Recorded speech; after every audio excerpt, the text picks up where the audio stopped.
I am your moderator today, Rachel Rennie from the Market Movers Limited. I am also a director on the board at Youth Business of Trinidad and Tobago. And I've been an entrepreneur for 15 years. So watching that intro video, I'm really excited to see and explore the world of export through many eyes. And we have some amazing panelists, amazing stakeholders here with us today. And I'm just going to welcome you as the moderator, as your host to this event.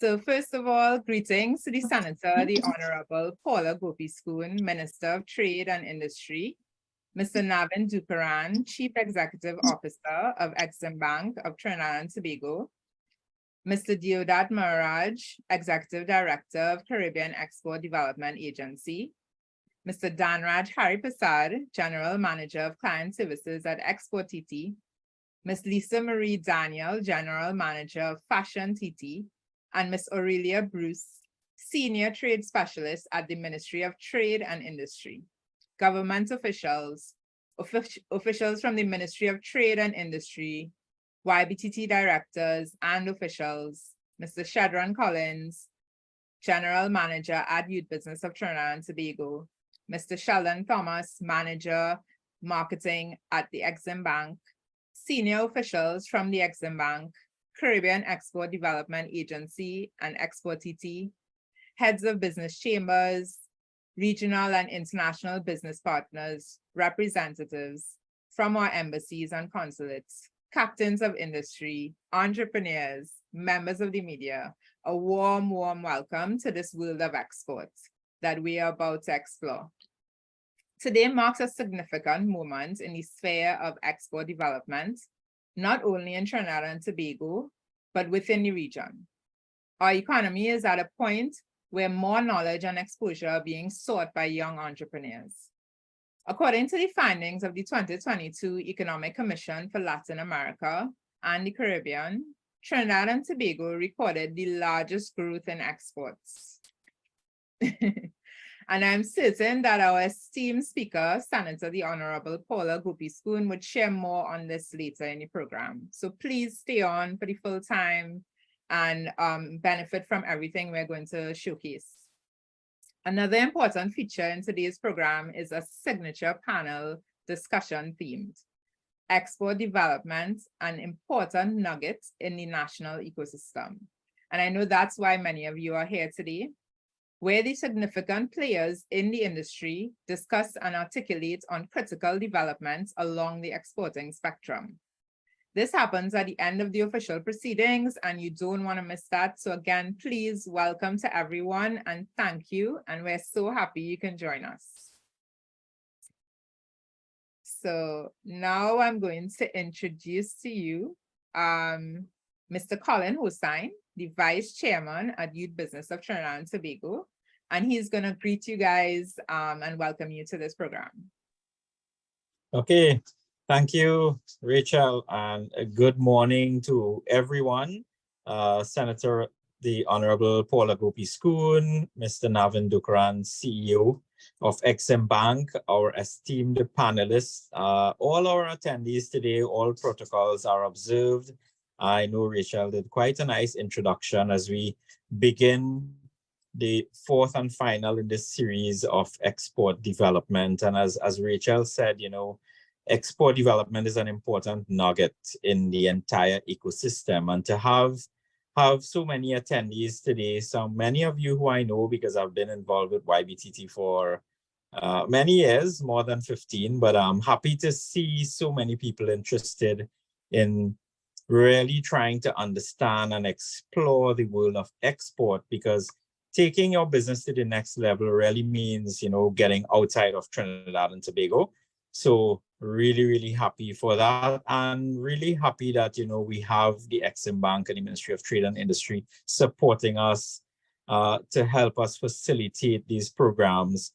YBTT's journey continues to evolve, and you know, partnering with many persons to help us along this journey is truly important.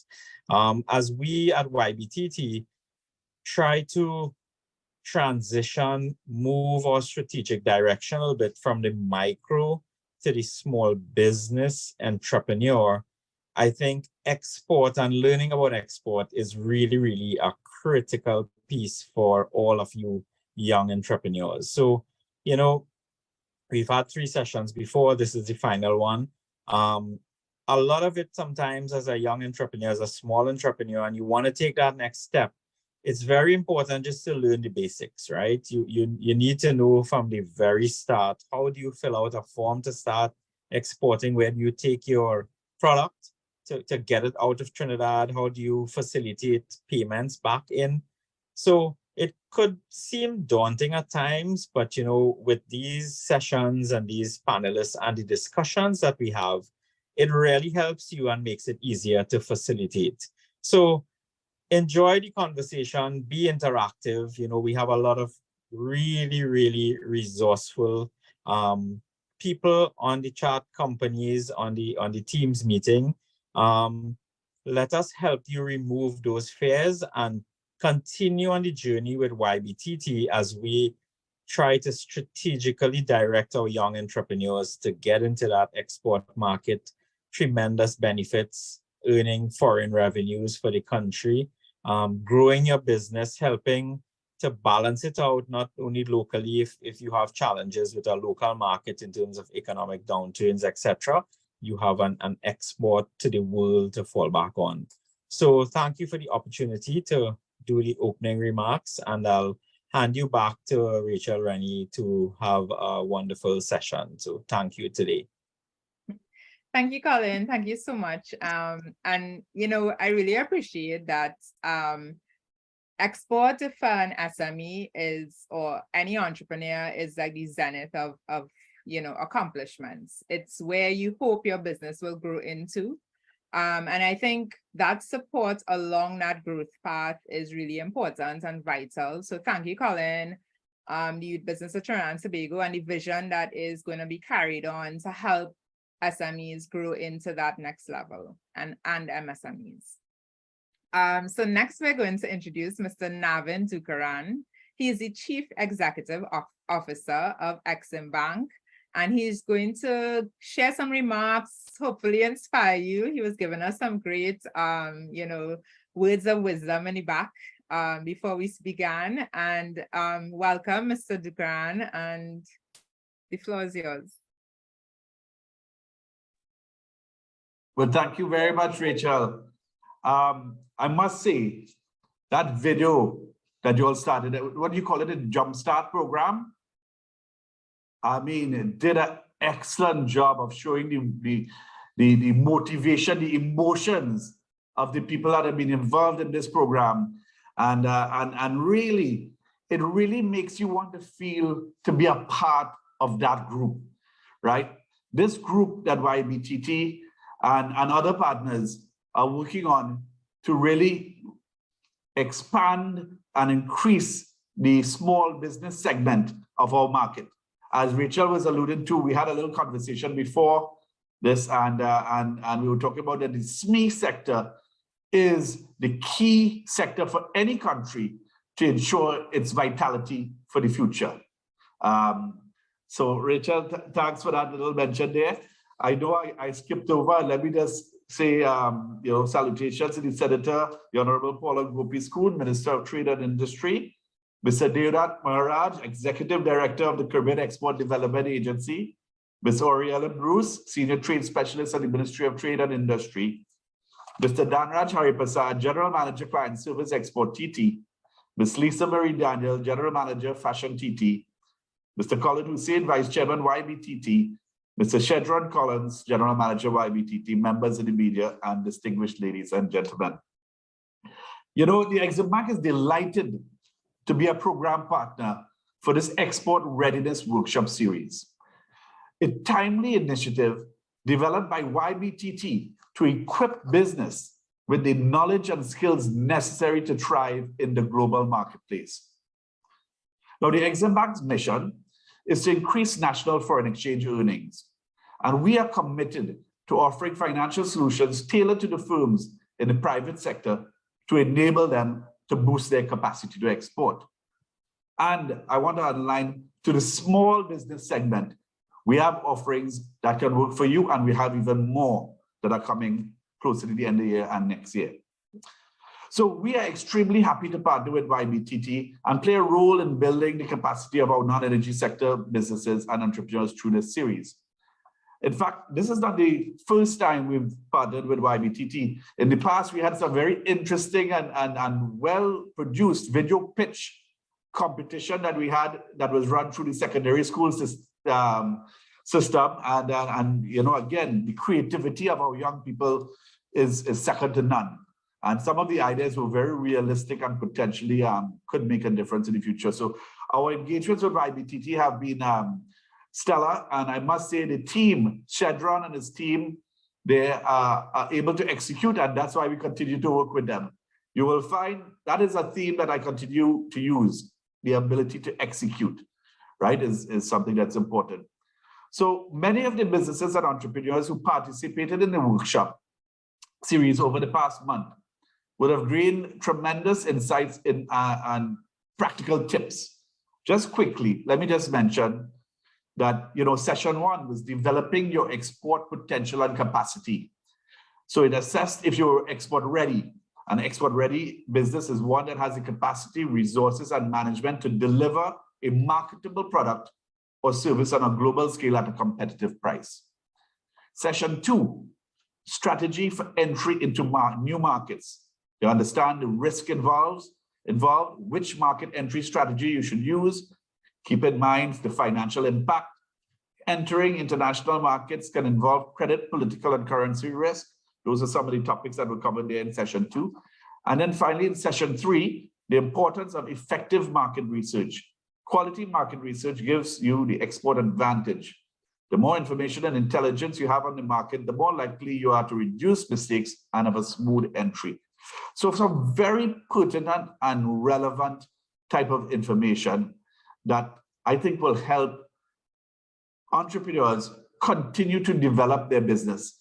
And I just wanted to make a little plug here. But before I go on to that plug, I will say, with those type of topics, we would like to, at this point, express our gratitude to the facilitator, Miss Michelle Lau Chitang, for successfully facilitating these sessions and creating an interactive and an engaging approach to the Export Readiness Workshop Series.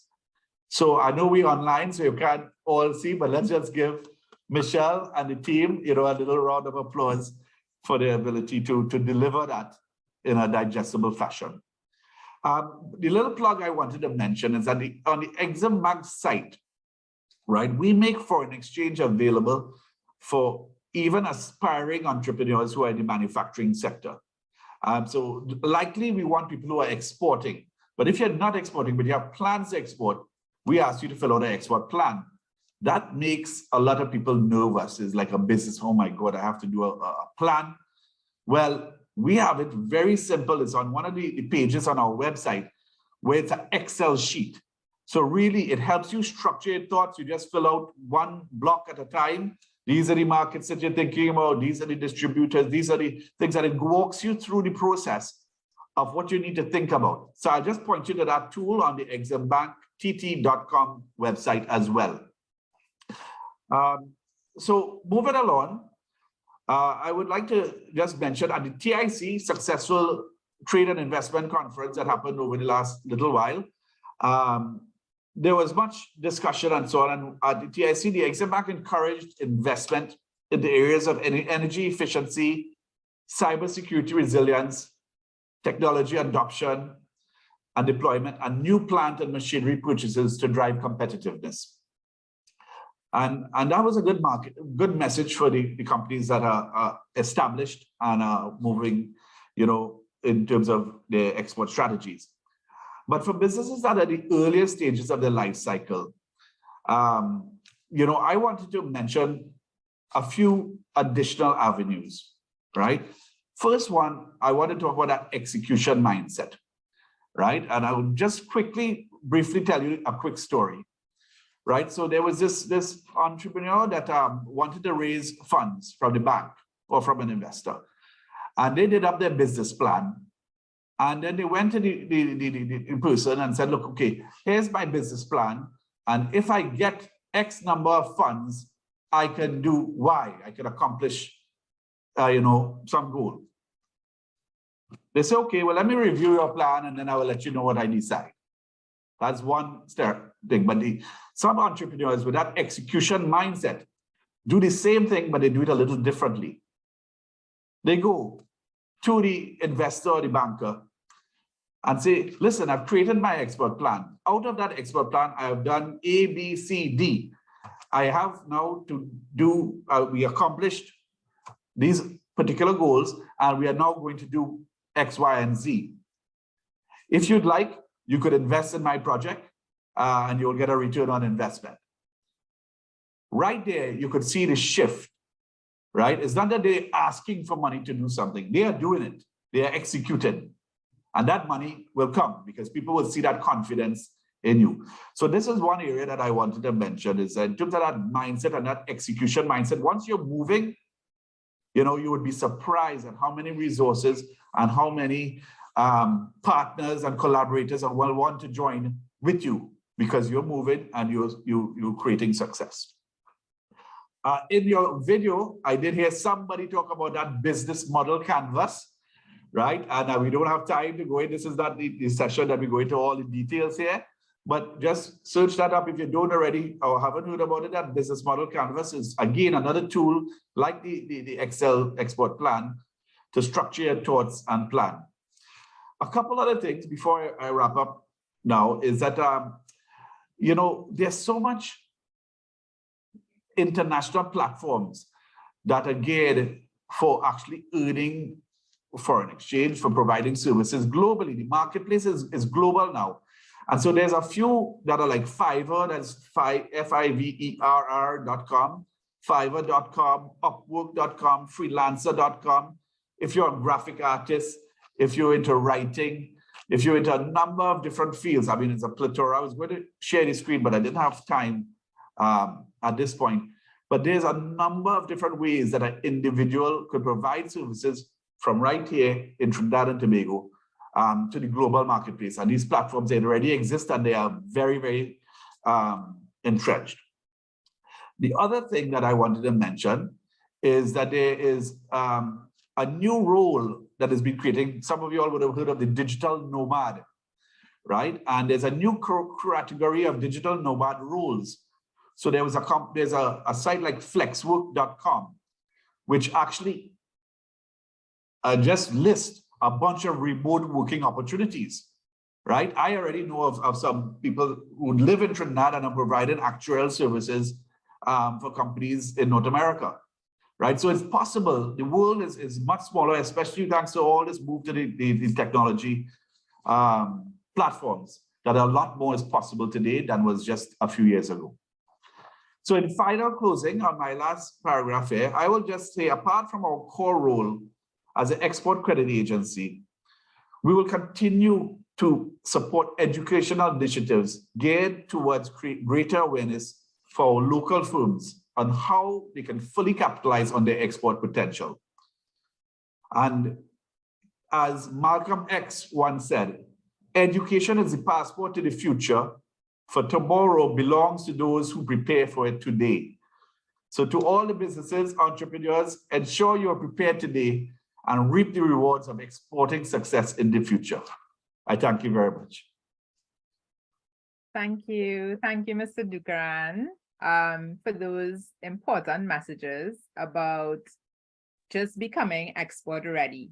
And we're moving along now into the program where Senator, the Honorable Paula Gopi-Scoon, Minister of Trade and Industry, is now going to express to us the potential of export right now in Trinidad and Tobago and throughout the Caribbean, sharing the potential, where we can aim to get to is very important. And I welcome the Minister to... Thank you very much and good morning to Youth Business Trinidad and Tobago. I'm pleased to join the other participants in the panel discussion, Navin Dookeran, Deodat Maharaj, the Executive Director of CEDA, who is an expert at exports, Mr. Dhanraj Harrypersad as well, who's a GM at ExporTT. Lisa Daniel, I understand, is joining as well from FashionTT. I'm pleased to join you all at this virtual event. Welcome to the world of export. And I really do appreciate the work that is being done by Youth Business Trinidad and Tobago and the Eximbank with regard to this initiative.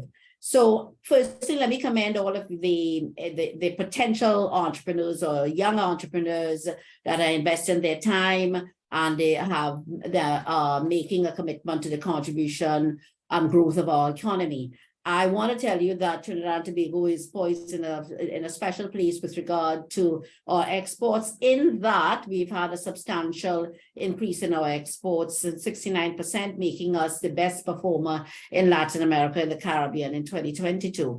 And from the standpoint of the Central Statistical Board, we would have had in 2022 total exports of $83 million, which surpasses the export growth in 2019, or pre-pandemic levels previously at 48.6 billion. So it's telling us that we've had a substantial increase in exports in 71%. So you're in a good place if this is what you want to look at, right? A lot of it would have been your non-energy, your energy exports, a substantial amount. However, on the non-energy side, where most of you would have a focus, the increase would have been about 12%. So there's good growth in terms of our exports.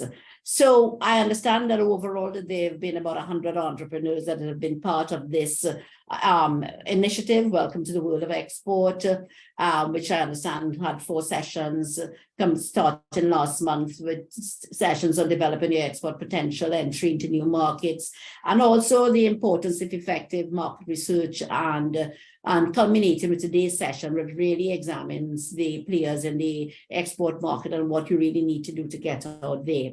But the first thing you really have to ask yourself is, do I have a product or do I have a service that the world wants?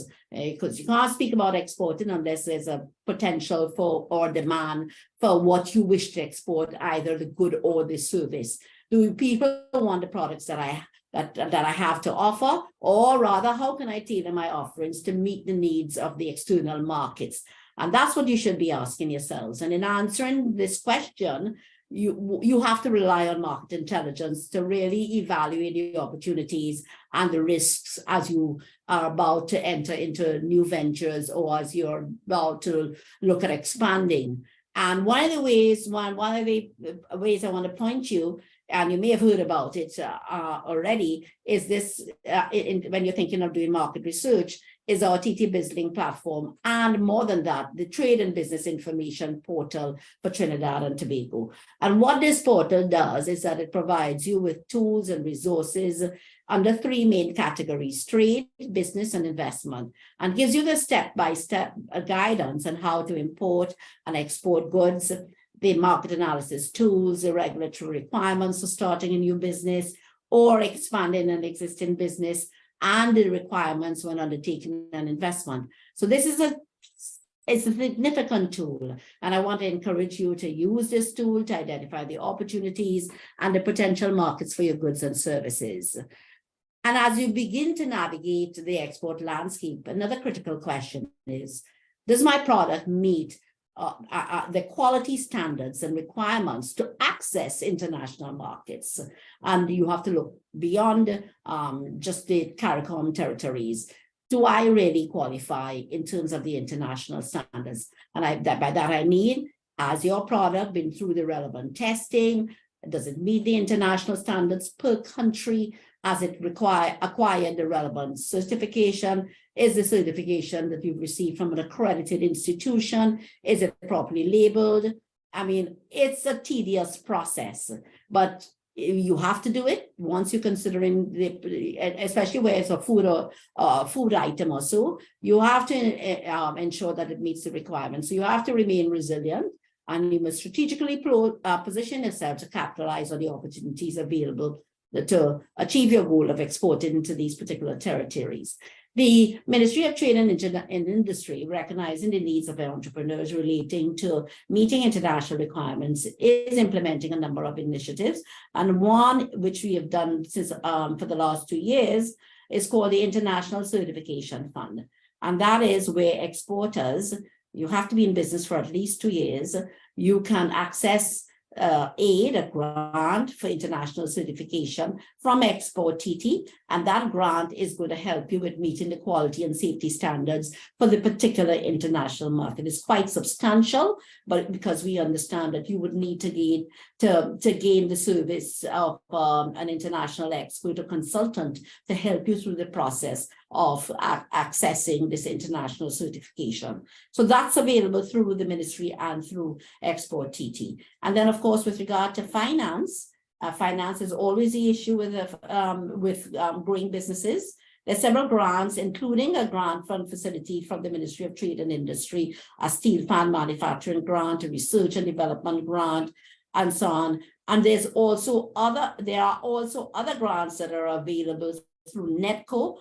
Minister with responsibility for youth development is soon to announce another facility where the government has agreed to substantial funds to allow entrepreneurs to look at their exporting and expanding their businesses. There's also another grant,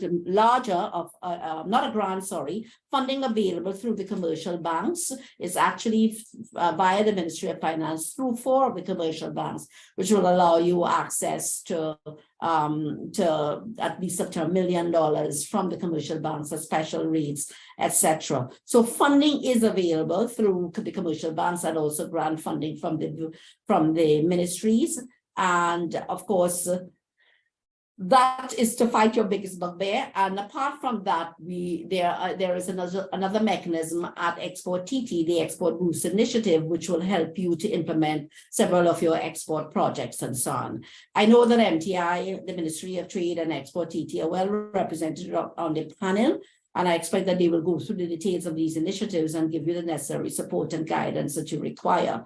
I also want to speak a little bit about the opportunities within agriculture and agro-processing with regard to the decision which was taken by the CARICOM heads of government to reduce the region's food import bill by 25% by the year 2025. And it means then, if we are to achieve that bold target, we must remain focused on increasing food production. And there are a lot of opportunities therein in terms of within food production, within the agricultural sector, within the agro-processing sector as well. We've made some progress in terms of achieving this target.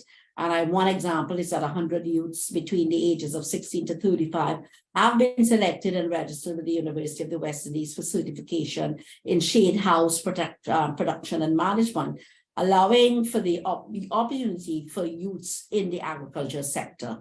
So the Ministry of Agriculture, Lands and Fisheries also have a whole host of incentives, some of which include the Agriculture Finance Support Program, also called the Agro Incentive Grant, and the Youth Fast Track Agro Incentive Program, which assists farmers in attaining new techniques, the ability to purchase equipment and to adopt newer technologies as well. And these mechanisms enable you to utilize more technologies, hydroponics, aquaponics, vertical farming, shade houses, with sophisticated irrigation systems and security systems to produce quality, high-yielding commodities. And you have the opportunity to contribute to the food and nutrition security of not just Trinidad and Tobago, but the wider Caribbean by doing what you can and engaging in agriculture and agro-processing. And as we celebrate CARICOM's 50th anniversary, I also want you to look at the region as your export market. For us, it's our second largest export market, not just for goods, also for services as well. And I'm delighted to let you know that various categories of persons have the right to seek employment in other member states without the need to obtain a work permit. And then CARICOM heads of government at the recent 50th meeting agreed that there will be a full movement of persons, which will be implemented in the first half of 2024.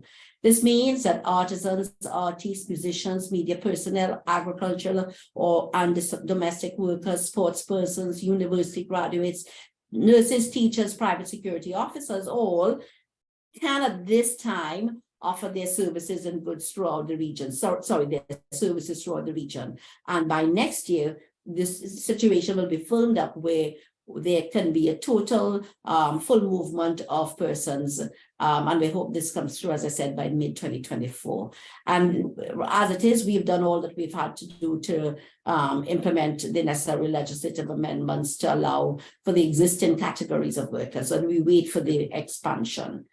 And also, note that you're allowed to establish businesses in other member states as well. Self-employed persons, as well as their managerial, their technical, their supervisory personnel, their spouses and their dependents as well are allowed to go along with them, but these persons are allowed to establish their businesses without the need for a work permit. And these business entities that are CARICOM nationals are to be treated like business entities of the member state, including in terms of fees for registration, annual filings, and other legal requirements. So there is that opportunity within the region, and you have to look closely at that as well. So I do want to reiterate to you that export development remains a priority for the Ministry of Trade and Industry and the government of the Republic of Trinidad and Tobago. And I want to urge you as a young entrepreneurs, I want to thank you to look closely.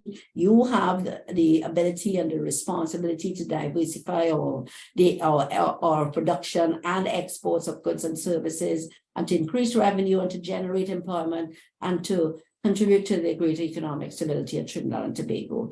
We, as a government and all of our agencies, will continue to work assiduously and collaboratively on the current and future initiatives, as we are excited to support you along this journey. And so we do want to welcome you to this world of export. Thank you. Senator, the Honorable Paula Gopi-Schoon, thank you so much for that wealth of information that we just received. Ironically, as an agri-entrepreneur, I've been one for 15 years, and the Ministry of Trade and Industry has helped support my business from strength to strength. We've accessed grants to scale our capacity and we are in the export world, and everything you've mentioned are so relevant and pertinent to the export ecosystem as it is right now. And this type of support and next step thinking is really what the SMEs and MSMEs here really need to inspire them and take them to that next level. So thank you for thinking of this support along all the stages of business, not just, are you export ready? What's your potential? Is there demand? These are real questions that are needed to ask, right? So thank you so much. And we will be moving over to from Facebook. We're on Zoom fully now, so we encourage everyone on the Facebook Live to move over to the Zoom. If you can join us here, that'll be great. And we will pick up for further discussion with the panel. So thank you again, Minister. We will be taking your questions, and so we can answer that post-panel. So we're moving right along to the panel discussion. These are key players, key stakeholders in the industry that knows everything about export. When we say welcome to the world of export, this is what we're speaking to. We want to know how to prepare, how to excel, and how to use our strengths. And I'd like to welcome our panel to begin our discussion, exporting an important nugget in the national ecosystem. As you all have heard, this is an agenda. Getting into the export market is a way to diversify, evolve your business. So welcome to the esteemed panelists, Mr. Navin Dookeran, Chief Executive Officer of Eximbank, Mr. Deodat Maharaj, Executive Director at Caribbean Export Development Agency, Mr. Dhanraj Harrypersad, General Manager of Client Services of ExporTT, and Ms. Lisa Marie Daniel is not quite here just yet, but she will be joining us, and she's the General She just stepped in. Okay, great. Awesome. Welcome, Lisa. Good timing. And she is the General Manager of FashionTT. And we do have a ministry representative Ms. Bruce, a senior trade specialist at the Ministry of Trade and Industry. So guys, this is top level industry leaders, everyone who knows everything about exports. And we just want to welcome the esteemed panelists. Thank you for taking the time. You guys sent over your bios, and to be honest, they were really long, but it just shows just the length and breadth of persons within the ecosystem that are working tirelessly to really create an export environment for SMEs in the Caribbean. So welcome, Navin, Mr. Dookeran, sorry, and Mr. Maharaj. Mr. Dookeran, as you started out, telling us about, your role and your key roles here in the export environment, we have some questions that came in before, but really, what do you see as the top 3 tools or assets that any SME should have before entering this world of export? Right? Because I hear a lot of SMEs say it, we're going to export next year, but to enter that world, enter that environment, what are some of the 3 things that you've witnessed with SMEs that kind of had these characteristics and were able to excel in the export market? And this is something the rest of the panel y'all can think about. But Mr. Dookeran, please. Sure, and Rachel, Navin is perfect. Navin is perfect, right? I So felt like saying Navin felt yeah, it's easier. So Awesome. thanks for that. Now, I had the pleasure of speaking a little bit before, so I'm going to keep it a little short because I'm really excited to hear what our other panelists have to say and contribute, because I know them all well, and I know they are all doing great things and have a lot of great insights to share. So I'm going to be short, right? First of all, we talked about the education and YBTT does a lot of that. The first piece really any aspiring entrepreneur needs is that technical capability, right? And they have to inform themselves in terms of the market that they're going to operate in and understand it and so on, and understand the basics. It may not even be of the market, but the basics of business, right? Some basics in accounting and these different type of things. Now, once you understand some of that, you have that technical capability.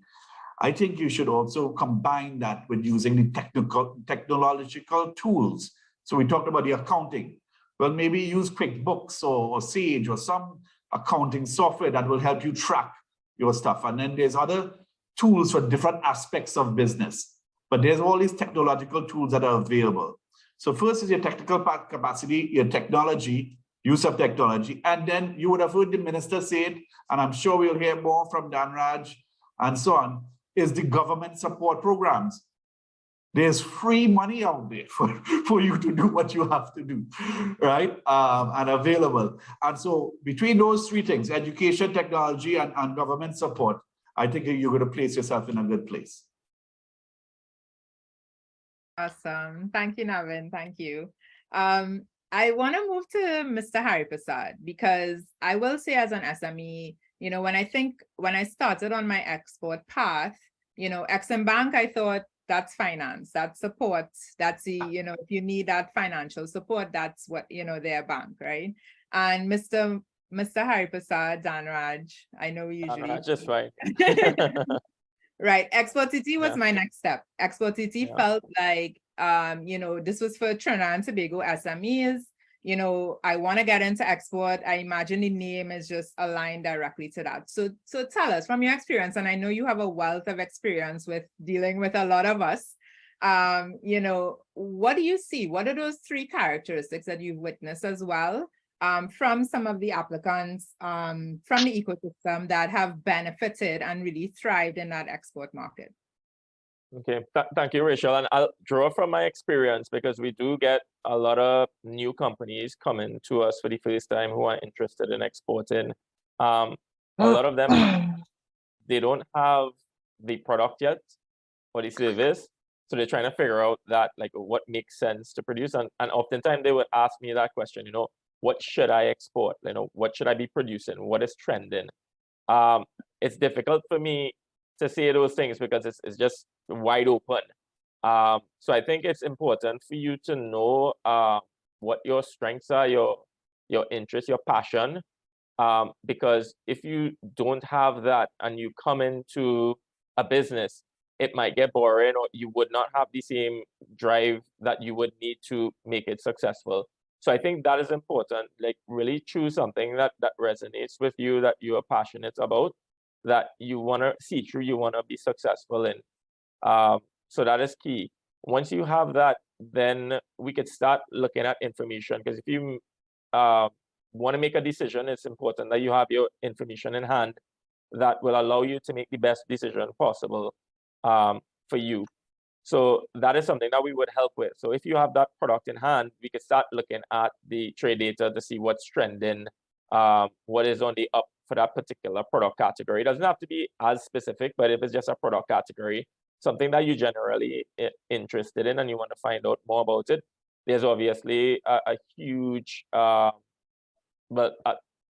of information that will be available online that we could provide to you, not just on Google searches, but we do subscribe to a number of databases as well. So you get a lot of rich information that is pulled together by special consultants for different sectors and markets. So we could provide that information to you. So then you could say, well, on firm ground, then, okay, I know what I can expect now. And Navin mentioned tools like export plans, business plans, and stuff like that. I always recommend that you do that. It might seem like some sort of academic exercise. I run into a number of exporters who say it's all in my head, but the world is changing so fast. I hope the plan is changing in your head as fast as that, but it's difficult to keep track of how things are changing within your plan and what is now required. So those are two things. The last thing I would say is really grit to see things through, because there's a lot of challenges that you're going to experience. You might be knocked down a couple of times. Things mightn't go your way.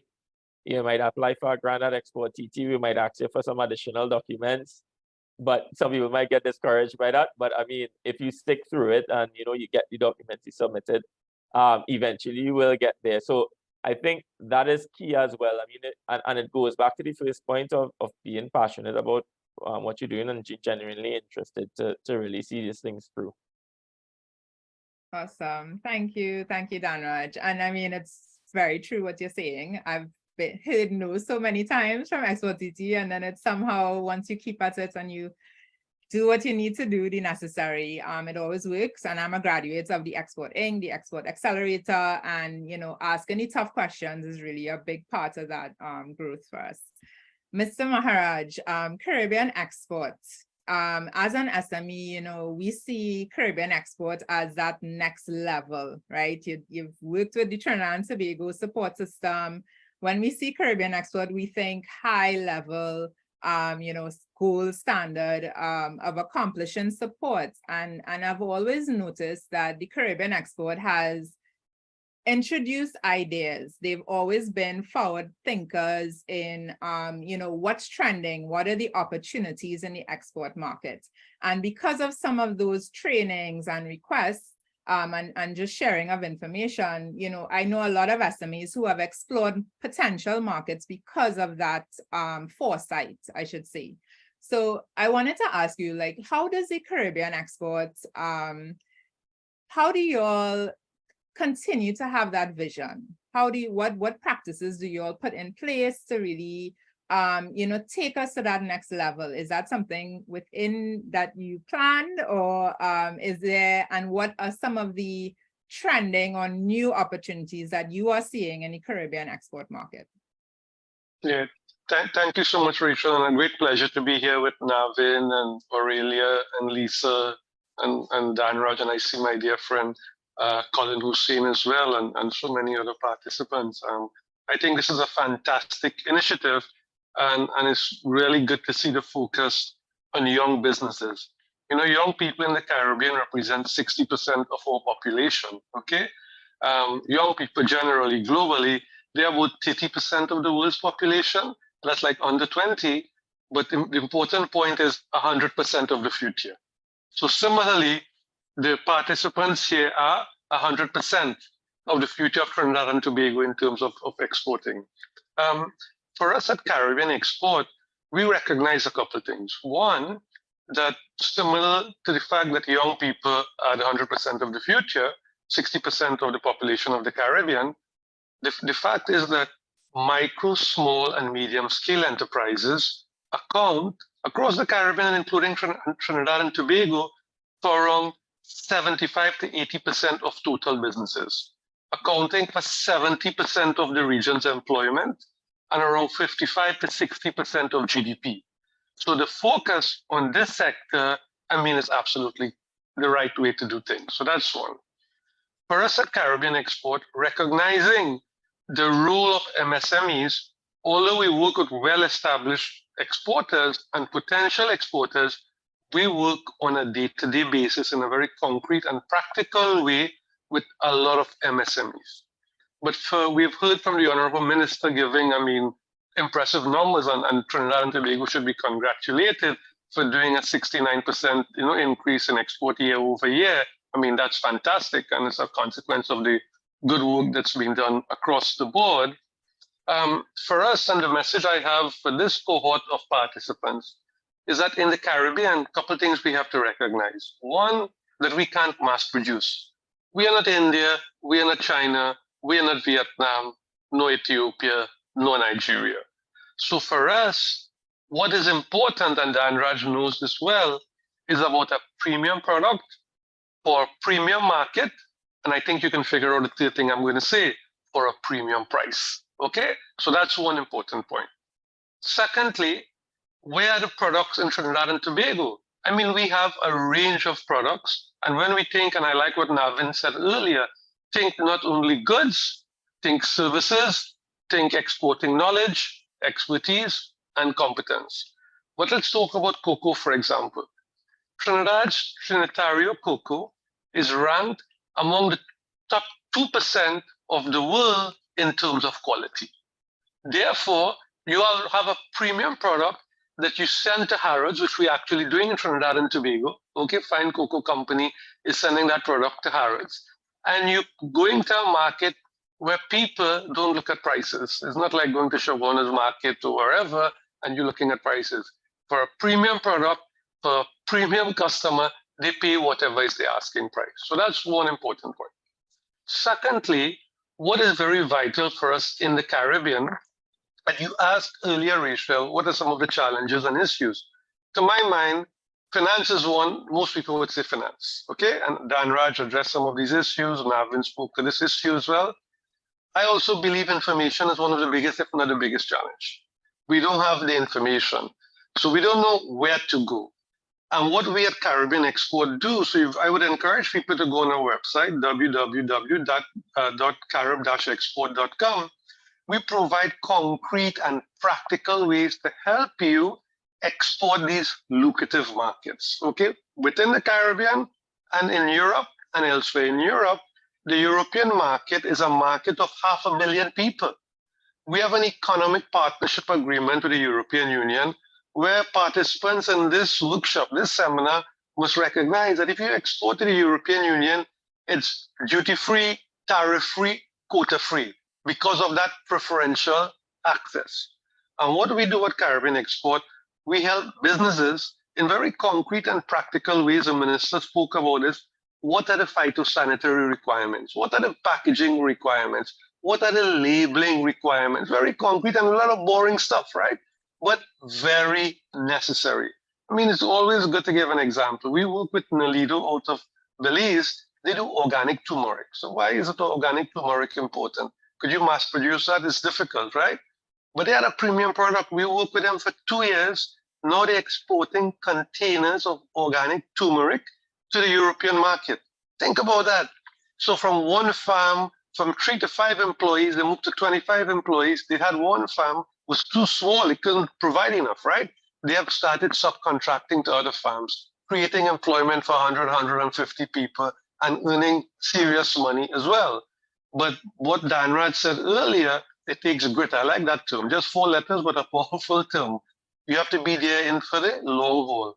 And we at Caribbean Export, we would help in terms of one, market intelligence, 2, providing capacity building and working with a cohort of exporters day in, day out, over 8 months, 12 months, to help you to go to market. And the third thing that we do, we have connections and networks with actual buyers. So we will put you in touch with buyers in these markets. So we have a panel here, Rachel. I can go on and on because I'm quite passionate about this, but inspired by the work that Youth Business Trinidad and Tobago is doing. So hence, I am really excited and happy to participate. And I think I would stop here. Thank you so very much. Thank you, Mr. Maharaj. Thank you so much. I think the Caribbean Export Bank, they were able to finance I was able to access financing, training, a lot of services to help grow our export. So they have a ton of resources that you can feel free to review, but thank you so much, Mr. Maharaj. And you mentioned something really important. And guys, please remember that you can also ask your questions. This is the moment to ask the questions. You have the right people in this room. They're very busy people. So now is the time to ask the questions, to be remembered, to say what you want and share what it is what you want to get out of this workshop. All right. So thank you, Mr. Maharaj. You spoke to something really important, and you said about valuing your product. And I think this is a challenge that a lot of Caribbean SMEs, MSMEs face, where we're being told, this is all we'll pay you, or this is all the market will pay you, right? And when you go into this export world, you realize you can be valued a lot more there. So I wanted to ask Ms. Daniel, specifically because you're in the fashion sector, this is a way where you have to convince the consumer that this is worth, you're putting a lot of worth and value into the creativity of this product or service. And I wanted you to know if you can share a little bit about, that valuing process and how to really value the product or service that you are creating within the Caribbean. Thanks for that, Ms. Rani. And what I'd like to say is that Mr. Maharaj brought up a very good point. And that point lays within the tenets of our strategic plan for the fashion industry: a premium product at premium quality at a premium price. So essentially, that's the underpinnings of our fashion industry. And that's the underpinnings by which we're guided by within FashionTT. Our designers basically produce timeless pieces, and pieces that's going to last you a lifetime. I mean, I have a piece from Lisa Sitai, a well-known designer, from my FashionTT days in 2010. I still have it. It still fits me. It still looks great. So it's not fast fashion we're going at. It's not fast fashion we're going for. We're going at a premium quality, premium product. And of course, you're going to have to pay the requisite price for this. If it is you're going to purchase fast fashion, like these international brands that we know of, just know it's probably going to last you about a month, or you're going to have to throw it away. You're going to have to do the requisite alterations.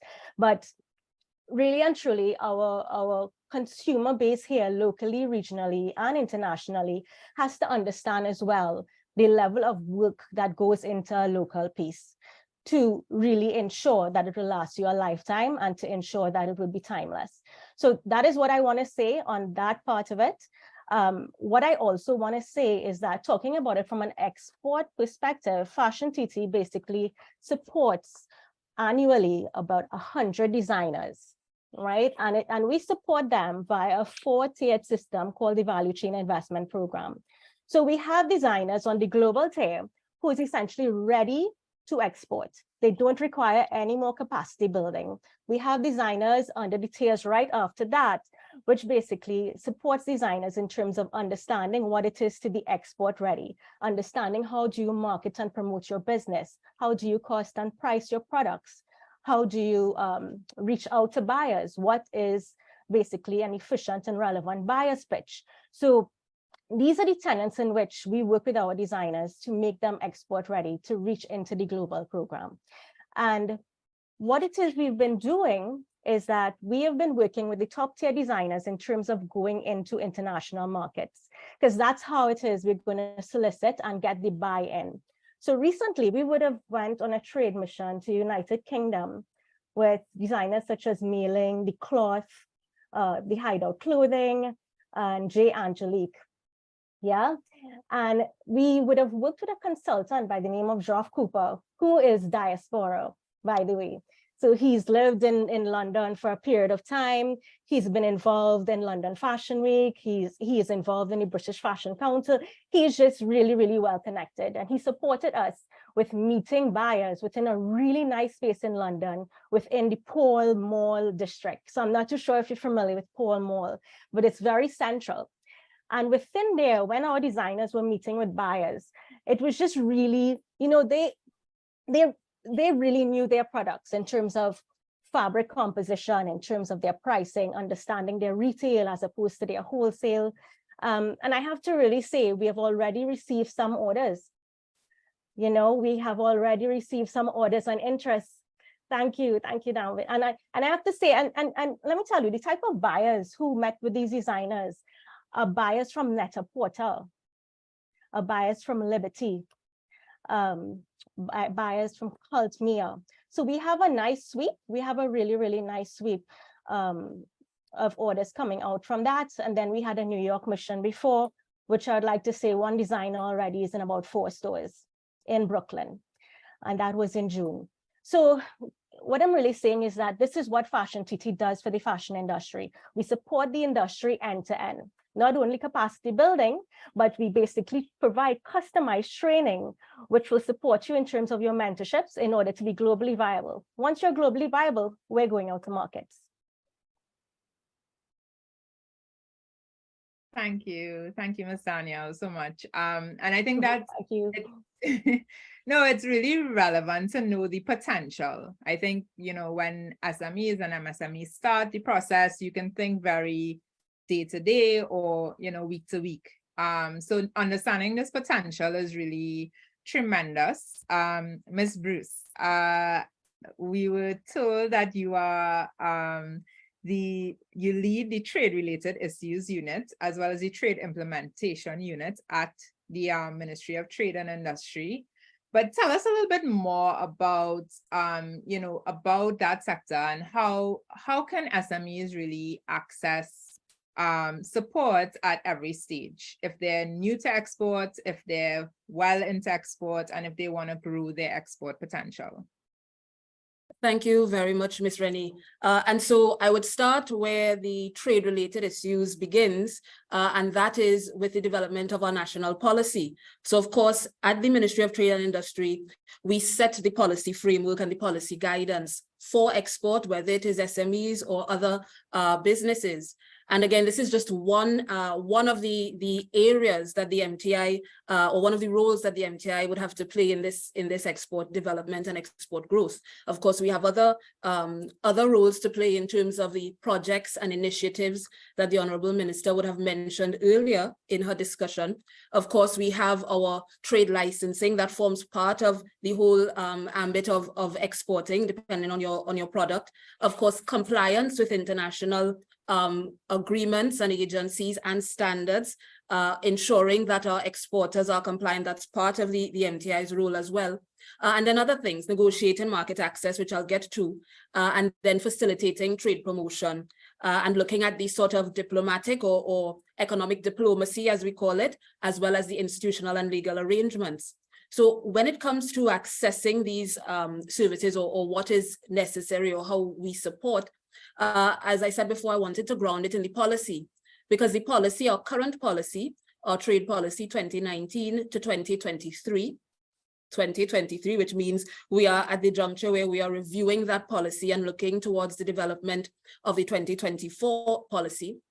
But it looks at critical areas and cross-cutting issues, such as SME development or MSME development, because we understand that amongst our over 60-something thousand enterprises and firms, I believe it is at the last record, we understand that a wide range of that, or a large group of that, is in the MSME sector.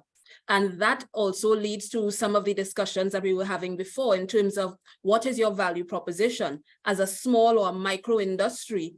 Maybe your competitive factor is not on quantity or in terms of being able to mass produce, but it could be on price and quality in terms of our small economy and how we navigate and what our strategy is to access those markets. But coming back, so the SME sector is critical, but also there is a focus on emphasis on women, youth, and persons with disability. And I took pains to mention that because I saw a comment in the chat from Ms. Agong in terms of how we include persons with disabilities in some of our support programs and initiatives. And I wanted to say that the current policy recognizes constraints in those areas as it relates to youth businesses, as it relates to women-owned businesses, as well as it relates to persons with disability and their integration into the economy, into trade, and into the world of export. Of course, it also acknowledges that we have a ways to go in terms of how we tackle those issues and how we ensure inclusion. But the policy, I think, is a good starting point in terms of how we navigate and how we develop. As I said before, in terms of the analysis and going through the development now of a new policy, I am sure that these issues will take center stage once again, and we'll be able to devise further strategies to complement the areas of support that we have. And that includes the grant fund facility, that includes the research and development fund, it includes some of our collaborations and partnerships with ExporTT in relation to the ICF, the International Certification Fund, in relation to the Export Booster Initiative, and even in the creative sector with the Fit for Europe project. So my role is really to coalesce or to ensure that some of these trade-related issues are addressed in the area of, like I said, policy, in the area of projects and project implementation, the Fit for Europe being one, and in the area of ensuring that when we talk about the product and service, that you are intimately aware of your product in terms of the standards, the legal and regulatory requirements in the markets, because the legal and regulatory requirements may be product or service specific, but they may be cross-cutting issues. Are there environmental concerns? We're looking at an issue now with carbon adjustment mechanisms in terms of environmentally friendly trade. In terms of, again, the products and how the products are produced, those trade-related issues do have an impact on your ability to export. Your classification of your products, those are key things that you need to know and understand if you are to trade. And those are some of the issues that come to us here at the ministry, and particularly in the TRI unit. And then on the aspect, if I just add to that, in relation to another key point on market access and market penetration. So the trade-related issues unit would address areas of market access challenges that we may face under existing trade agreements, because our trade agreement framework is also essential to exporters, new and existing, because you want to see where are the opportunities to trade. That is on the demand side, what does the world want, but also what negotiated access or preferential access has Trinidad and Tobago negotiated with some of our neighboring countries. So those are just some of the key things that we address in the unit, that we address in the Ministry of Trade and Industry, of course, grounded in our national policy, and some of the areas that I'd want to flag just at the outset that we'd want to flag for exporters, like I said, new and existing, as they tackle the world of export. Awesome. I mean, Ms. Bruce, your passion, like I can tell you have a wealth of information, and I think the ministries do have a wealth of information, and sometimes we feel that there's a barrier there. But I think you need to have that grit. You need to be persistent, and you need to find the information that's relevant to you. Something that I think entrepreneurship has always been so exciting for me is that, you know, anyone can be an entrepreneur. Anyone. You can literally be a man, a woman, a child, you know, a young adult, an aging person, differently able. Anyone can be an entrepreneur. And I think that is something that is very hopeful within the Caribbean, that you get to be who you want and be your best self.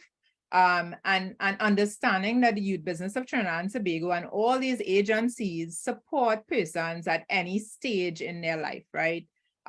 Everyone has a different story. So just knowing that each agency, you need to go and see how they can support you best, all right? So in terms of that, support programs. So, you know, everyone I'm sure asks you all these top questions, and we have some amazing questions coming in, specifically from Ms. Daniel, Mr. Maharaj. So be ready. That will begin at 11:30. But as it stands right now, you know, I'm sure everyone comes to y'all and say, you know, what are the programs? What is the support that's available for SMEs? Tell us, Mr. Dookeran, Mr. Maharaj, just to close off, for each one of your agencies, what do you think, or what are you most excited about in the support program portfolio that you all have coming out now or in the future? What are you all most excited about, and what can the SMEs and MSMEs really look forward to, you know, towards the end of the year into 2024? Sure. Maybe I'll let Mr. Deodat Maharaj comment first, and then I will jump in very quickly after, if that's all right. You can't just repeat what the other agencies say. Yeah, well, you know, we already talked about Caribbean Export Lead in the way, so we're looking forward to hear from him. Perfect, perfect. Mr. Maharaj, tell us, what can we look forward to? What can MSMEs, SMEs look forward to in the later half of this year or next year? Support programs that are coming out of the Caribbean Export. Yeah, so what we will continue to do, right? So the exciting things, but we're doing the boring stuff as well, which is necessary. So one, to continue with our existing programs on boosting the capacity of businesses to export. And we are doing it through face-to-face training as well as virtually. We are more than happy in collaboration with Navin and the ministry and Dhanraj Harrypersad to do something specific for Trinidad and Tobago to access, let us say, the EU market. So that's one. Secondly, Navin had mentioned services. This is like, I believe services, they represent the next frontier for Caribbean business. I am absolutely convinced about that. And that's why a big issue for us, a big area, is innovation, digitalization, and technology. We have two exciting programs. One that has already started, which is the Caribbean Export Virtual Export Accelerator Program, where we are working with partners to build a platform, because we don't have an Amazon of the Caribbean. We don't mass producers, we have already concluded. So we are creating this platform where businesses, whether on the fashion side or hard goods side, can profile their products, because we don't have the Amazon equivalent in the Caribbean. So that's that Virtual Export Accelerator Program. And we're trying to get as many businesses on board as possible to participate in that important initiative.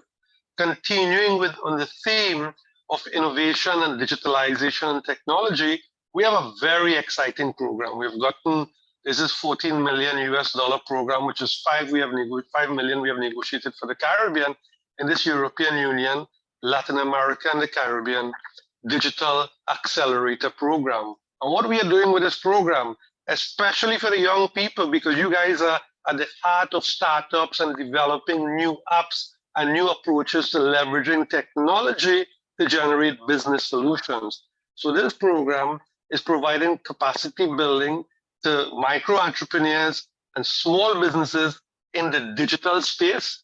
We are connecting them with businesses in Latin America, so larger businesses, and businesses in the European Union. So one can partner with this program with well-established businesses who will A, mentor you, 2, may go into a joint venture with you, and thirdly, use the Caribbean as a source, as a BPU, as leveraging the technology and the expertise of Caribbean entrepreneurs and businesses and experts in this space to provide services for larger businesses in Europe and the Caribbean. So to recap, we continue to do traditional work on the trade side, 2, Virtual Export Accelerator Program, and thirdly, this innovation and digitalization and technology space with this EU, Latin America, and the Caribbean Digital Accelerator Program. That's quite exciting, because services, as far as we are concerned, really represent the next frontier for Caribbean business.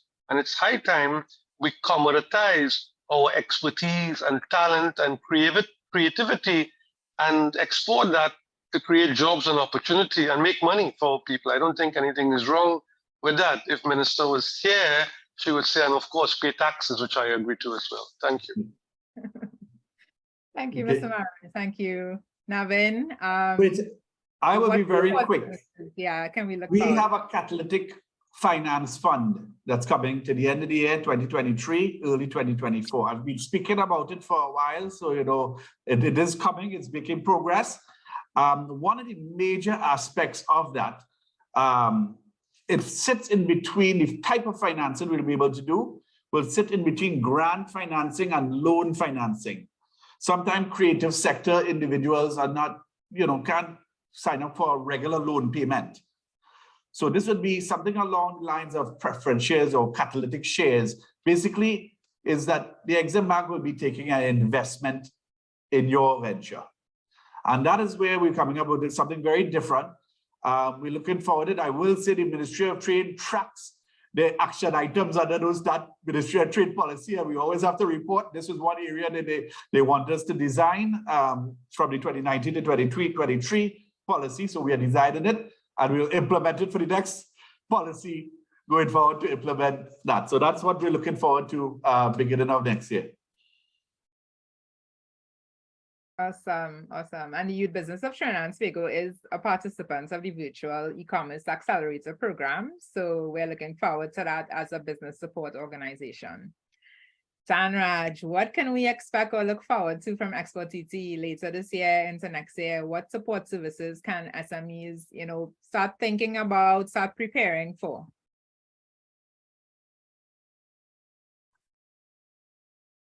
I had to unmute there.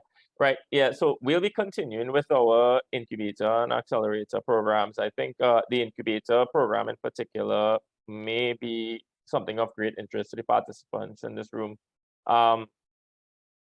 It partners you, both programs does this, but it partners you with a coach who has been into exports before. So they were in their previous life or even currently, they are export managers for some of the larger companies in Trinidad and Tobago. So they know what the export process is like from start to finish. They've dealt with all the challenges. So definitely they will be able to guide you in terms of what steps to take, what are the missteps that they may have taken, and then advise you in terms of how to navigate around those. So I think that for me has been really impactful on the companies. And I've been seeing like little small changes with the companies, things that they may not have seen before, because again, when you working in your company, it's in your small space and you have your head down and you're just getting the work done. It's difficult at times to lift up your head and see like there's opportunities and things happening around. So I think that injection of different perspectives and seeing things differently is always useful as well. Packaging that program would be all the services that ExporTT offers. So it is an opportunity for us to understand what the company is trying to do and then make recommendations of like, you know, things like co-financing or our research or promotion activity, standards implementation, research and development grant. All the things that we offer, we try to package them towards achieving that objective. And then we would look outside of ExporTT. So we would look to Eximbank. If you need foreign exchange, even to Caribbean export, we always market that direct assistance grant scheme, and Trinidad is always well represented in terms of the recipient countries.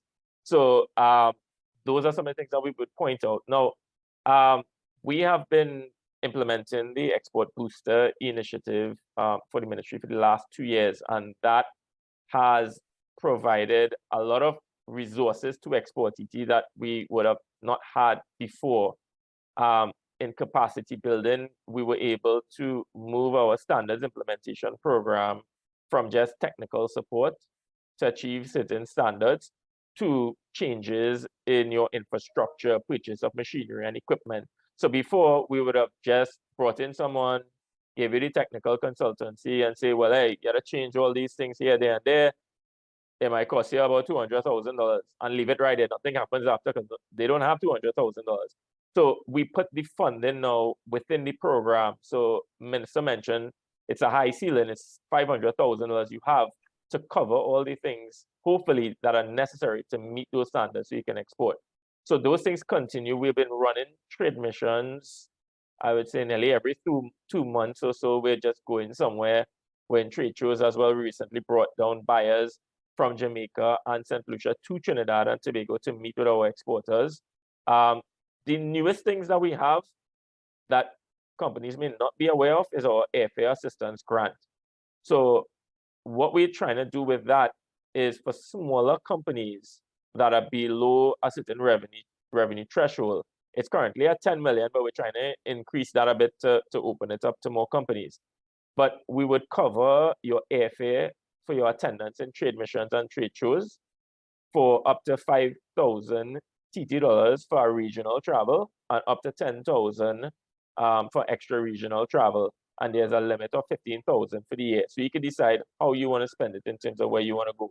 Because that has been a major limitation for companies who want to go out to markets and participate in trade shows. They might save up all their funds and be able to just do one.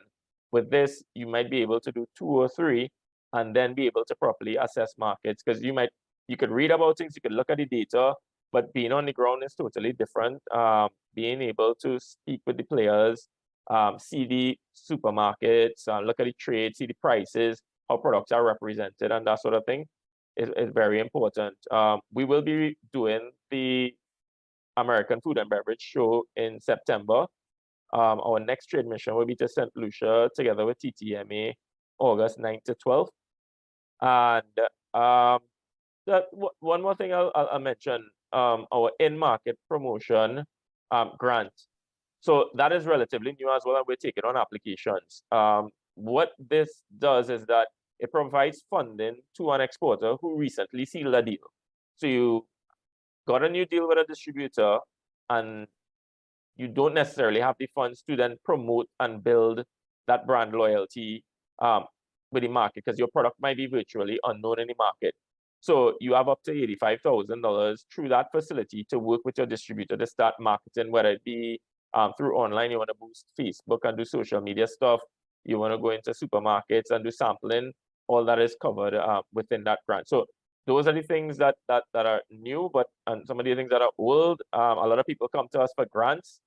So if you are looking to do something, maybe check with us first, and maybe there's a grant for it and you get like knock off 50% off. If you have to ship samples, participate in a trade show, we'll probably be able to help you out. Thank you, Dhanraj. Thank you so much. And I agree. Trade missions was something we never really, as a Caribbean brand, we were, not really sure the value of it. And I think the main part is the relationships that you build when you go on these missions. So we were able to participate in a number of trade missions with ExporTT, both virtually, in person. And, the relationships that we were able to form really added a lot of value for us as we grew our exports. So thank you so much for that. We just have about 6 minutes before we go into the Q&A part. Guys, remember to please submit your questions. This is the time to build these relationships, to ask the questions, to be remembered. So send us your questions. Ms. Danielle, can you please tell us, what can these SMEs and MSMEs look forward to from FashionTT in the next year or so? Okay, well, thanks for the question.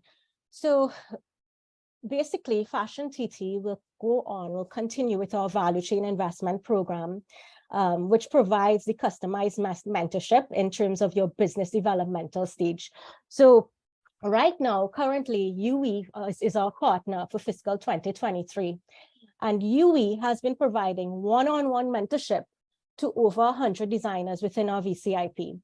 So what I'm happy to say is that, we have been seeing successes, and we've been seeing our designer sales increase as a result of this mentorship, and exports are increasing as well. So we're going to continue with our value chain investment program. It's essentially an annual program. And we are hoping to have UE again next year, but however, we may have another partner based on how the proposals go. The next aspect of it is our global program. So we started in-market trade missions, as you mentioned, this year in New York and in the UK. So next year, we are going to be going to a trade mission within Europe. We're still deciding exactly where is best in Europe right now, but it's going to be in Europe. So basically, our micro and SMEs could, look forward to hearing about these things. And what I would like to do is that I would like to encourage micro and SMEs to register within FashionTT's umbrella, because we support everyone within the industry. We work with the emerging ones coming out of UTT, the intermediate, and the more advanced ones, and the global. We support so many designers. So I don't want, persons to basically think, if you're export ready, then you can work with FashionTT. No. We work with everyone within the fashion sector. And we also support those who work within the value chain to basically make the fashion sector work and to make it efficient. FashionTT to date has launched about 9 lookbooks, showcasing over 200 designers. I'm happy to say that based on our promotions via Google Ads and social media boosts, we have in excess of 13 million views internationally.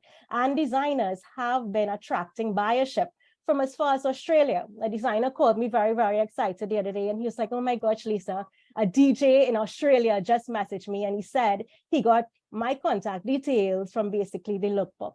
So he's fulfilling some orders there. So, so what we do essentially is to market and promote the industry via our lookbook engine. We provide capacity building programs from webinars right up to one-on-one mentorships based on your business developmental stage. So we understand not one basket fits all. We work with you individually. And then on top of that, we also work with export-ready designers to basically support them in terms of penetrating foreign markets, because there's so much, as Dhanraj was mentioning earlier, there's so much credence and importance in terms of going in market and building those relationships and see where it goes after you come back in country and working on the follow-ups. Thank you. Thank you so much, Ms. Danielle. Ms. Bruce, can you wrap up quickly, 2 minutes, but let us know, what can we look forward to from the ministry? I know it's, not giving away every single thing, but just really how can we prepare for what's coming and what can the export environment is going to look like into next year? Thank you. And again, I will try to be brief because it is an expansive mandate that we have at the Ministry of Trade and Industry. And what you can look out for is, of course, a continuation of our grant fund facility, our research and development facility, our grant funding under the yachting sector, our international yachting campaign. Of course, you may know of our scale-up initiative. We've had 2 cohorts thus far. It is expected that a 3rd will begin soon, so look out for that. Of course, the value chain studies and strengthening sectoral linkages, some research work being done on the part of the Ministry of Trade and Industry to, again, better support and target our initiatives and activities. As I mentioned earlier, the new policy, but also as we follow up on the existing policy, I look forward to receiving Eximbank's update for year 4 of the policy. We are looking at, of course, new trade agreements. I mentioned those earlier, one with Chile, as well as expanding our market access under Colombia and Panama.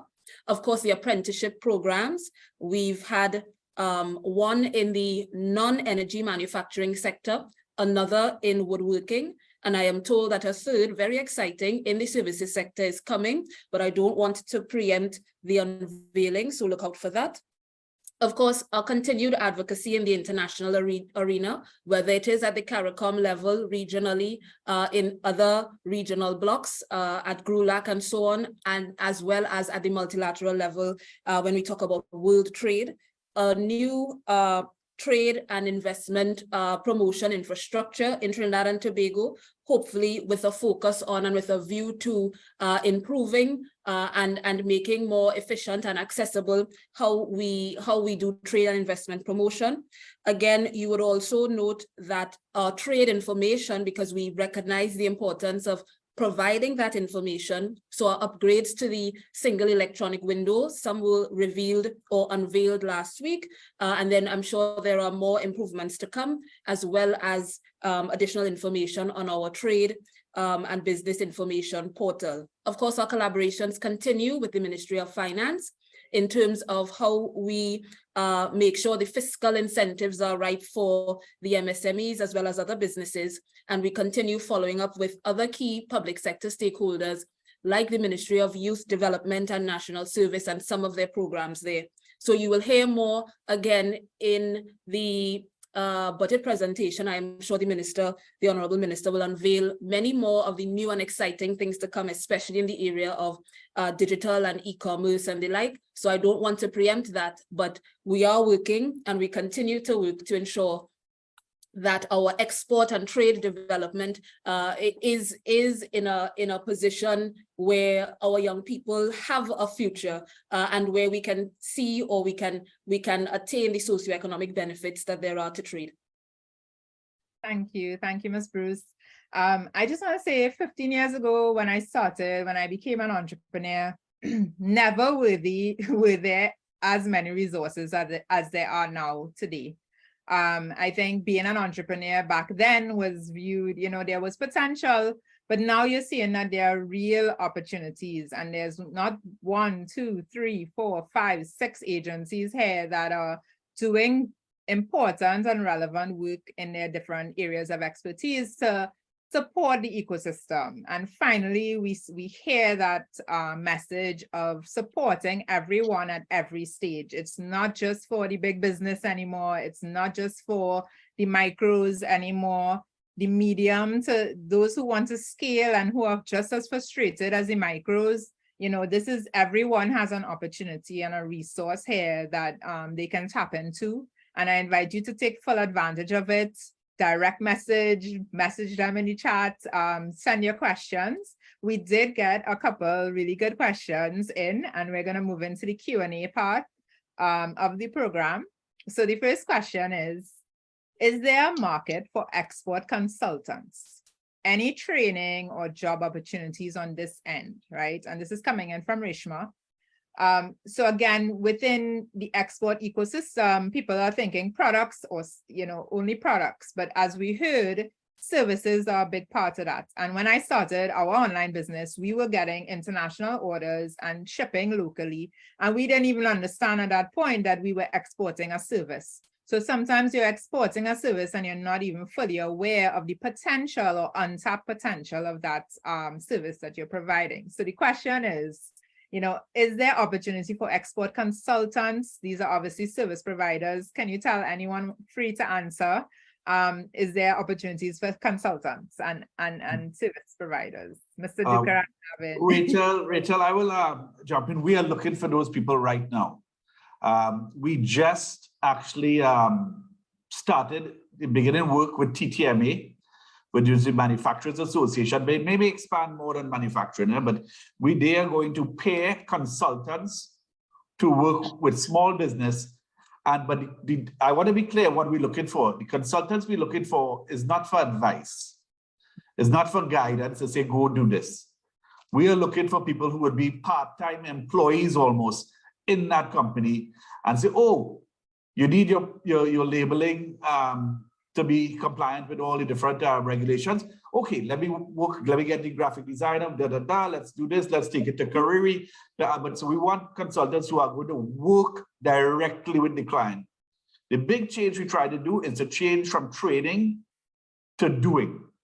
So we are looking for that, Rachel. I believe Eximbank team member, Reshma, Eximbank team member has reached out already to you with your contact information, and we will see as we move forward. Thank you. Anyone else? Any opportunities you all see for service providers?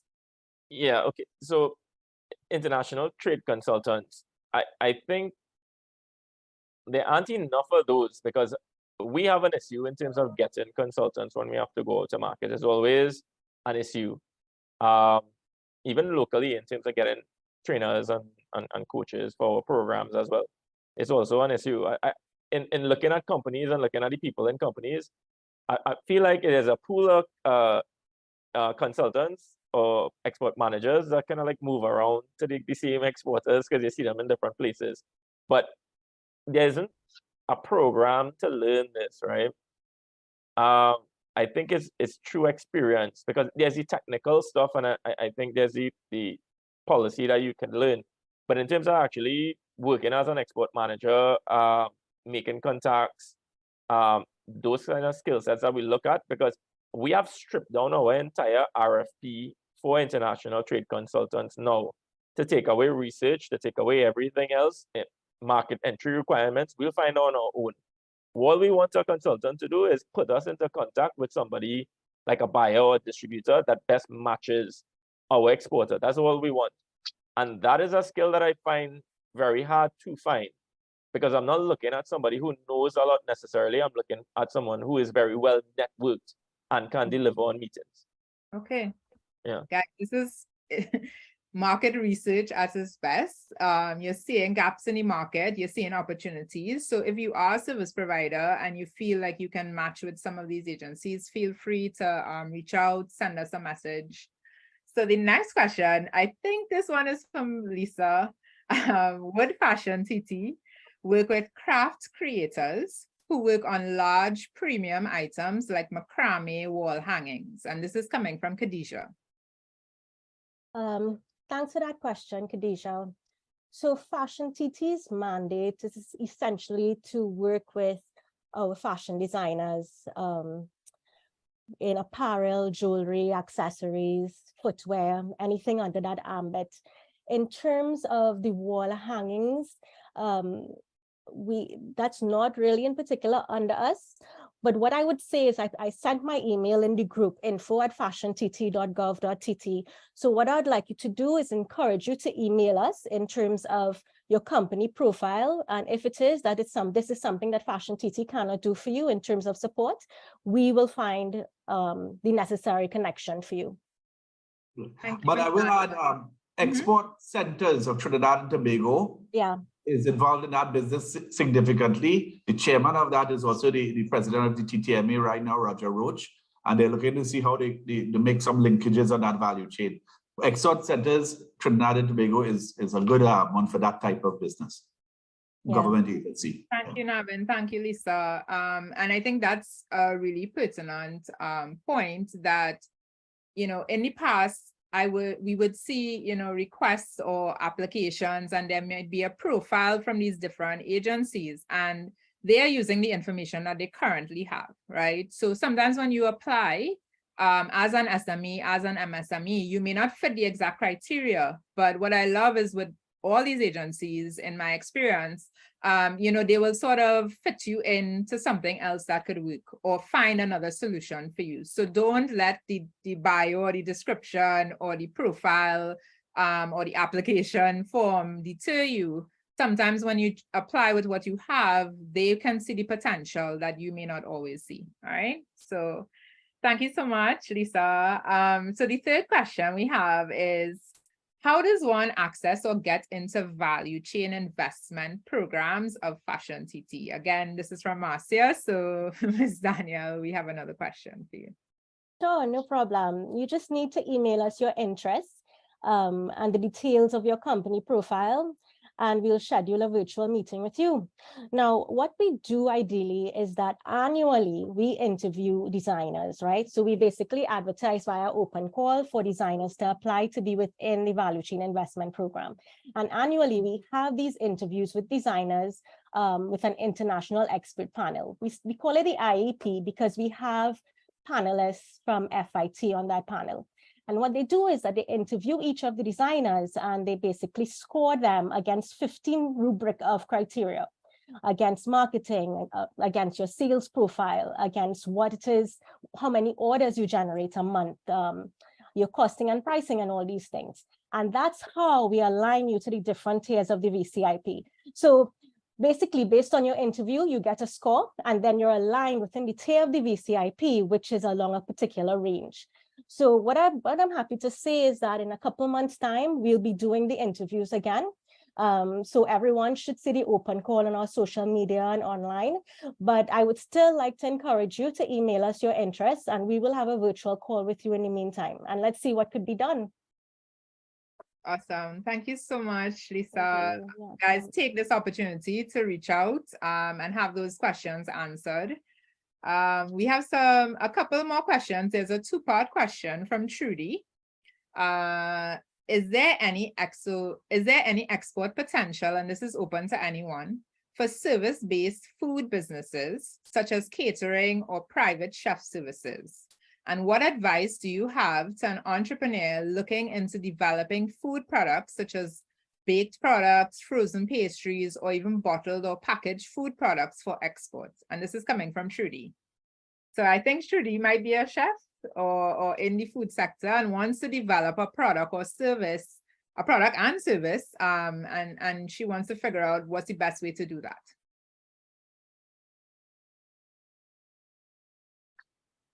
Maybe I can offer a response to Trudy. Yeah, yeah. I think that with exporters of food and food products, I mean, the one, it depends on where you want to export it. So that's the first question. They are very rigid phytosanitary and associated requirements, like the getting into the European market, for example. I mean, there's a big emphasis on organic and how do you identify what is organic and what is non-organic. So it's very difficult, I would say. Getting into the US market is also quite difficult. You have to meet many different standards and requirements. I mean, in other jurisdictions, what we have advised people to do who want to export food and food products and for niche markets is to associate the business with an established exporter who would have already met all the certification requirements. I mean, so that's like one approach, because I think it's difficult, not impossible, but it's difficult. So that's one. Secondly, for those who want to export services in terms of their expertise in that sector, I think the most readily and easily available market is right here in the Caribbean. I mean, we are based in Barbados, which has 375,000 people, but it's a high-end market where you have 1.2 million wealthy tourists coming to Barbados every year. And in Barbados, they're looking for chefs, sous chefs. I mean, a lot of people with expertise in the hospitality sector are in extremely high demand, and they're very well paid in Barbados, and for that matter, places like Turks and Caicos Islands or anywhere else in the Caribbean. But I would say that for those who want to produce those items, I think you have to start small, identify one or two markets within the region, build on that, and then expand elsewhere.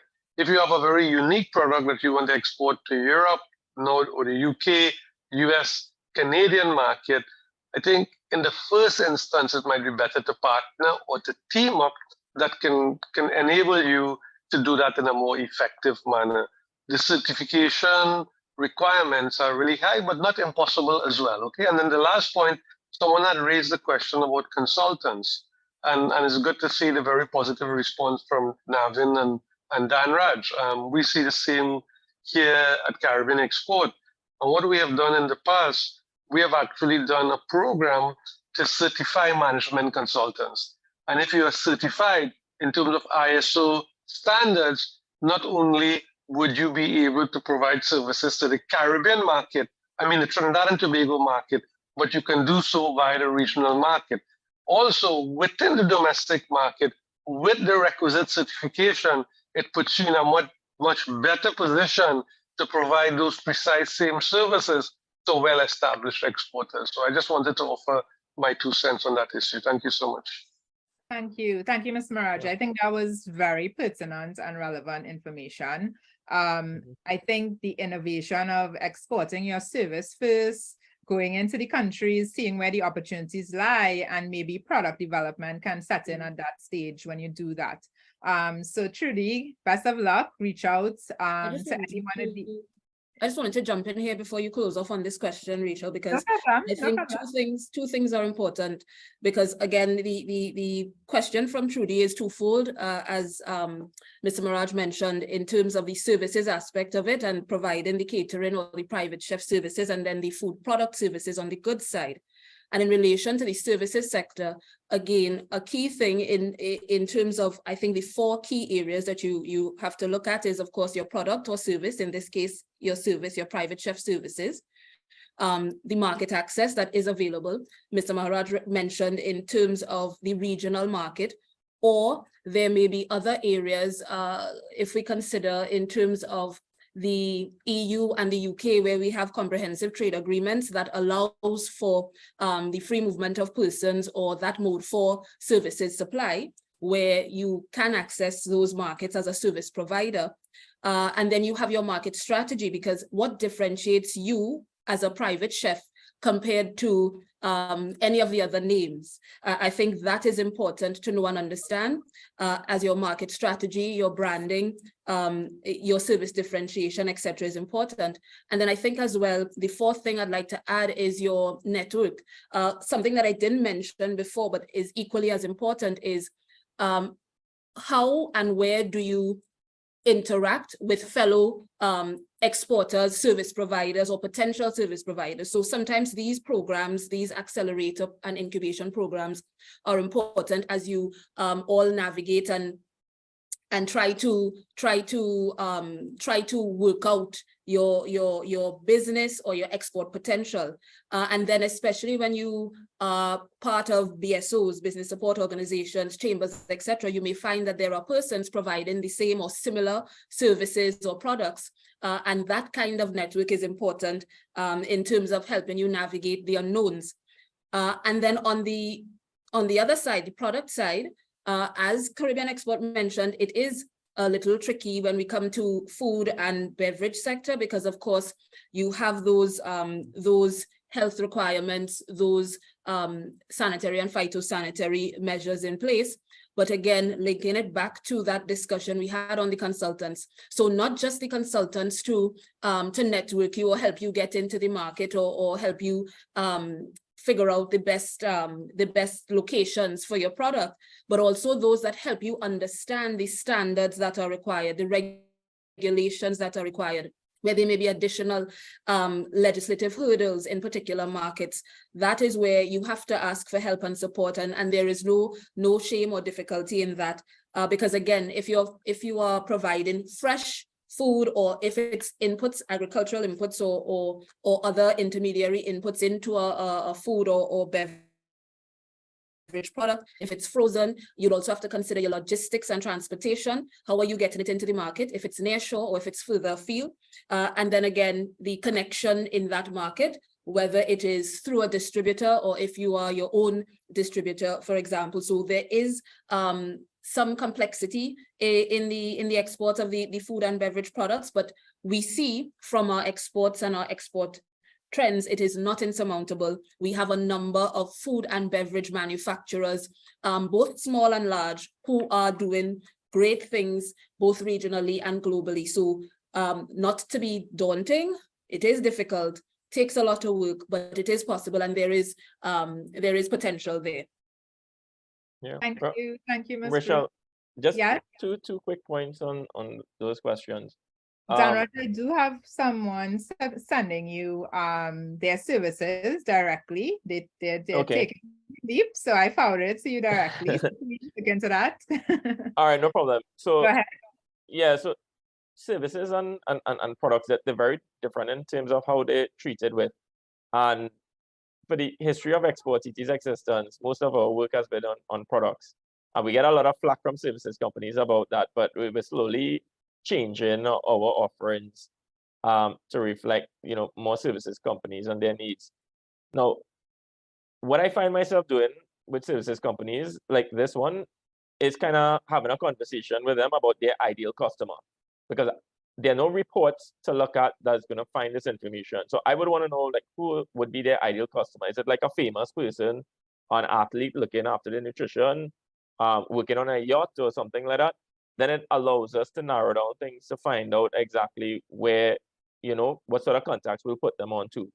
So I think that is important. Moving down to the product side now, like, how do you start the process? Now, a lot of persons start with like a recipe, right? But then this recipe has to be scaled up. It has to be produced in a safe environment that would meet certain standards. So to me, I think like developing that prototype of the product and then the process for making it is important. So you understand that. And we work closely with Kariri, and they have set up a section of their business that deals with that now. There are different bays that deal with different products, and baked products, I think, will be covered, bottled products as well.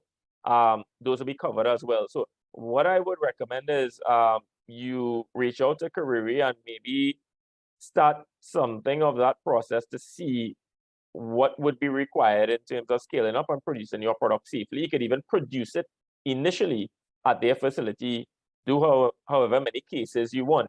Because you could go take your ingredients there, produce the product, take your cases of product, leave with it, go and sell it. It makes sense. And eventually you come and say, well, okay, this makes a lot of sense. I'm ready to scale up. You go to Aurelia and tell her you want $250,000 grant to buy some machinery and equipment. And then you start everything on your own. So that's how it goes. But it's really important to look at the product, because I'm seeing two different types of products. I'm seeing baked product, frozen products, and then I'm seeing bottled products. Bottled products might be a little more shelf stable, and that allows you more time to get to market, to sit on a shelf before it's sold.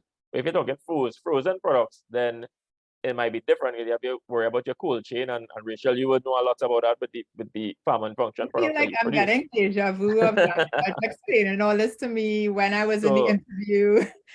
So I know everything he's saying is very true. And I think you're seeing how many passionate, and these are not just entry-level positions. These are persons who are leading these agencies and these companies. They are decision makers. So it's important to ask these questions. And again, thank you to everyone who registered, took this chance. This was welcome to the world of export, right? So of course, this is just 2 hours. When you go into export, it's going to take many, many, many hours of work, dedication, grit, research, traveling. We heard all the opportunities that are available if you want to enter this world of export. So we're showing you a glimpse here. We had some other amazing questions. One quick question, Mr. Dookeran, was the USD loan from Eximbank, are they required to be repaid in US? I feel like you can answer that. Yeah. For manufacturers, we have TT dollar loans with US proceeds for equipment. Okay, awesome. So again, guys, repayable in TT. You can ask further questions. Someone is asking about shipping logistics. I've done trainings from each of these agencies on shipping logistics. So please, there's a wealth of information out there. But this is just your intro into this world. And I want to invite the General Manager of Youth Business of Trinidad and Tobago, my fellow director, and for him to just give the vote of thanks and why Youth Business of Trinidad and Tobago is such an integral first step on your journey to entrepreneurship and business development. So Shadran, please take it away. Thank everyone possible.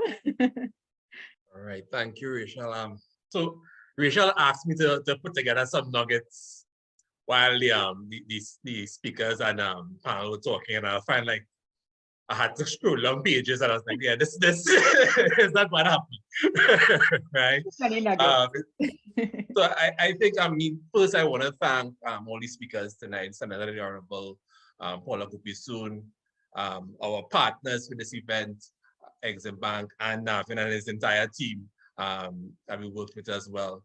You heard from our board members, Colin as well as our facilitator for the first 3 sessions, Michelle Lautitang, panelists for today, Mr. Maharaj, Mr. Harrypersad, Ms. Daniel, Ms. Bruce.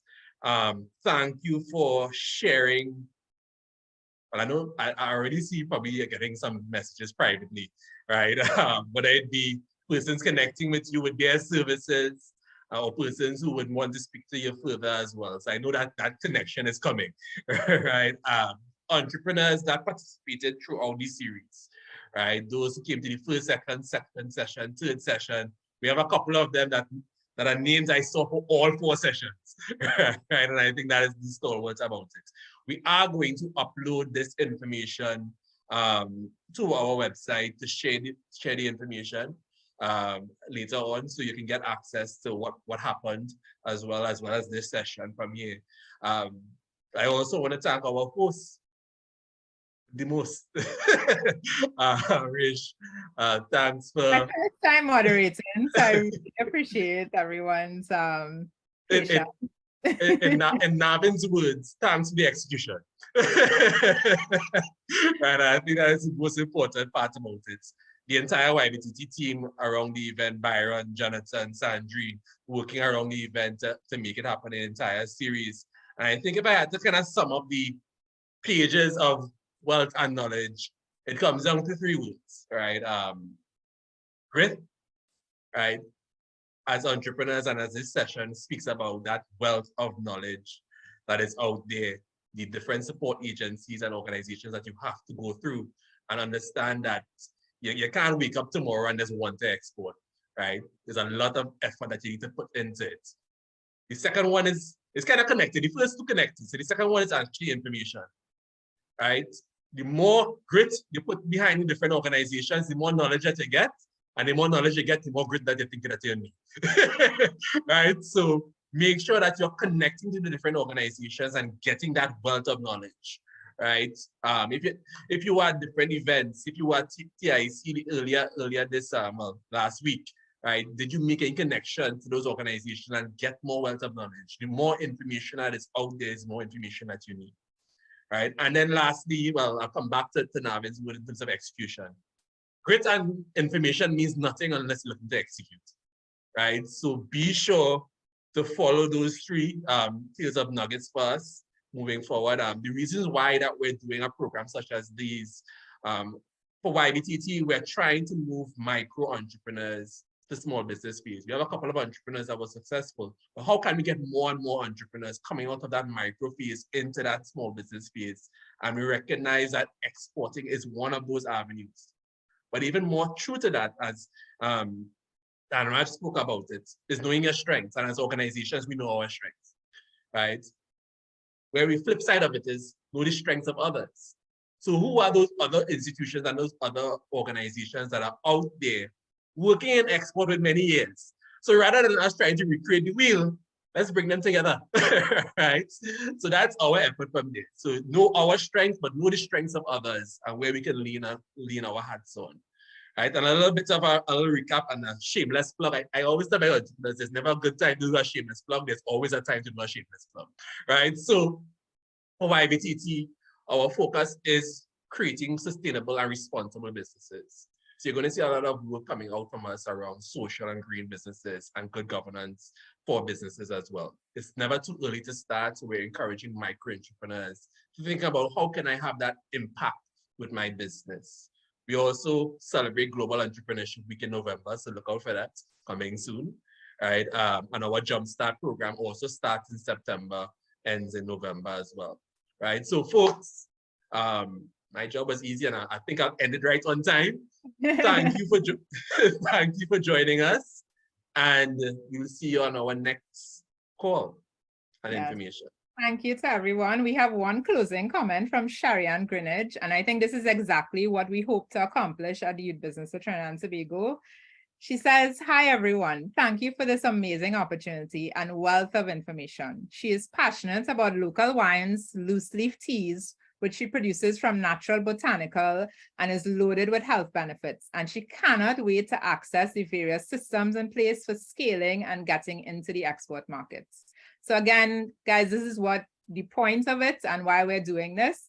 We want to help and support SMEs and help you all grow at every stage in your business. So thank you for joining us. Please stay connected and let's build those relationships.